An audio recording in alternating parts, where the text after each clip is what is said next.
This week we're doing all things blocking.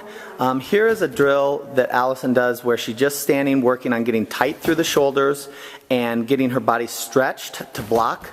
By putting these blocks close to the wall, they do reset themselves, and as they bounce back, she feels the resistance through her body still remaining and staying tight. This is my all-time favorite block drill. With a mat that they can land on, they block against the wall and drop to their belly. They get to work on staying tight and pushing through their shoulders as they block off the wall.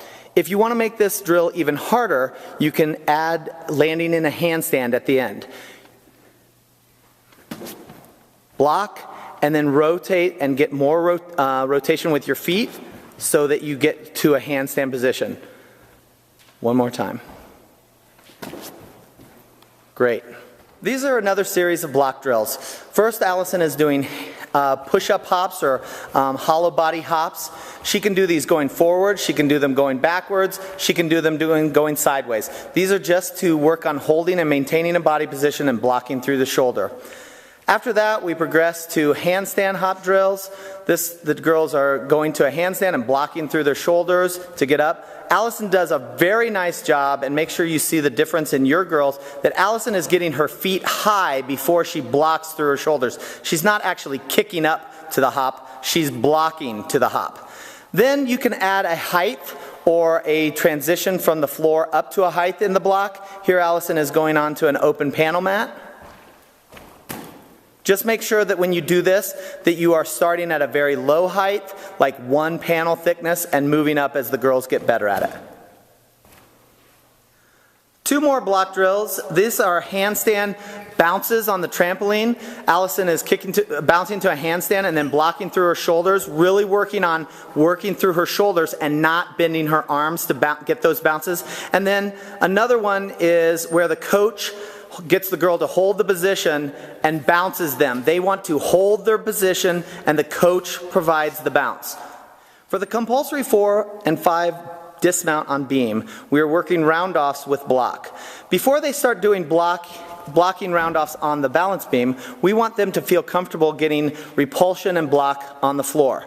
Here Allison is doing a series of drills where she's blocking her round off over an obstacle. We have 2 different obstacles, one of a higher height, and you should do obstacles to an appropriate height for the level of your gymnast. As they get better, you can raise the obstacle height so that they have to block more. The dismount on beam for compulsory 4 and 5 seems easy. It's a round-off dismount, but there are a lot of things to work on and focus. In the compulsory 4 dismount, the girls do not need to hurdle, but they do need to show repulsion off the beam. In the compulsory 5 beam dismount, where Allison will go now, they do have to show the hurdle and repulsion. I suggest doing lots of the dismounts where you're landing on the 8-inch mat for repetition and letting the girls work the repulsion. But you also need to do some of the dismounts onto the firmer landing surface. That way the girls can practice sticking. As Allison will demonstrate now, one of the hardest things about this dismount is showing repulsion and a stuck landing. This week we're also focusing on perfect poses. I've asked Allison to do a couple free poses, whatever she chooses, so that we can talk about what you want to focus on when you're having your girls do poses. Allison, please hit a pose. So in this position, we ask Allison, what is she thinking about when she's doing this pose? She answered, I'm extending my line, stretching up, lifting my chest, and making sure I smile. She wants to have as tight a body as she possibly can. Give us another pose. Allison is lifting her focus. She's lifting her chest. Her lines are beautiful and long, and she's holding that to a point at which she would want somebody to take the picture of that pose. Work poses.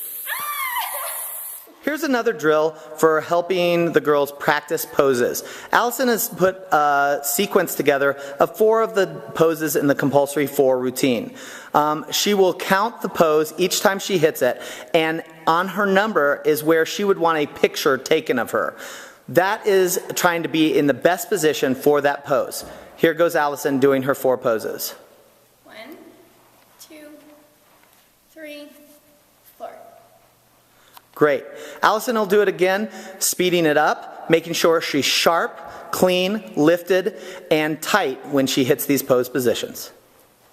1, 2, 3, 4. Great.